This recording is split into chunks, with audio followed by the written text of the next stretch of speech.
बिस्मिल्लाहिर्रहमानिर्रहीम अस्सलाम वालेकुम। Welcome back to my new video. So guys, पिछली वीडियो में हम लोगों ने देखा था कि आप मेन्यूज़ किस तरह से क्रिएट कर सकते हैं। मेक श्योर कि अगर आपने वो वाली वीडियो नहीं देखी तो ऊपर आई बटन में या फिर आप हमारी वर्डप्रेस ट्यूटोरियल फॉर बिगनर्स की पूरी सीरीज़ जो है वो फॉलो कर सकते हैं सिंपली हमारे चैनल की प्लेलिस्ट में जाके। सो आज की इस वीडियो में हम बात करने वाले हैं थीम एडिटर के बारे में।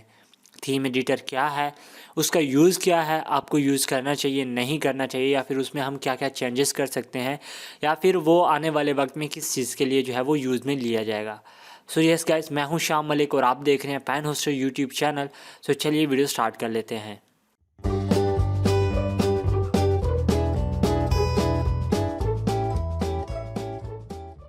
सबसे पहले करना क्या है, आपको यहाँ अपीयरेंस में आना है और यहाँ पे हमें थीम एडिटर का जो है वो ऑप्शन यहाँ पे मिल जाता है।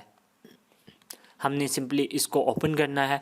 ओपन करने के बाद गाइस यहाँ पे आपको सारी जो है वो कोडिंग नज़र आएगी। यहाँ पे आप देख सकते हैं कोडिंग सारी यहाँ पे आपको नज़र आ रही है। और अगर आपने कोडिंग सीखी है, अगर आपने C++ या फिर इस तरह से कुछ भी आपने सीखा है, वहाँ पे आपने देखा होगा PHP पे हम कुछ भी बनाते हैं तो वो हम अपने हाथ से बनाते हैं। अगर मैं आपको एग्जांपल दूं, हम एक लुक देना चाह रहे हैं, हम एक हेडर जो है वो यूज़ करना चाह रहे हैं, तो उसको हम यहाँ पे कोडिंग करके ही हम जो है उसको बनाएंगे। सो वहाँ पे आप जो है वो वर्डप्रेस में भी यहाँ पे आप कर सकते हैं।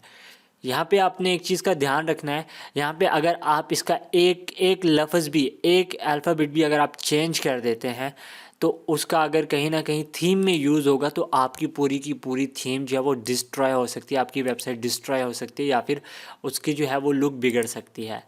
तो अगर आप कुछ भी चेंज करना चाहते हैं, मेक श्योर करके आपने वीडियो किसी यूट्यूब वगैरह पे कोई ट्यूटोरियल देख लेना है, देन आपने इसको जो है वो छेड़ना है।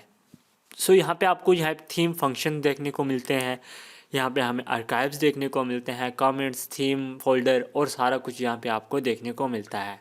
ठीक है, यहाँ पे आपको थीम हेडर देखने को मिल रहा है। ठीक है, man index, template, single page, तो यहाँ पे आपको सारे कुछ यहाँ पे जो है आपको देखने को मिल रहे हैं। जैसे कि थीम फूटर, यहाँ पे मैं चला जाता हूँ, या फिर मैं यहाँ पे थीम हेडर में चला जाता हूँ, सॉरी।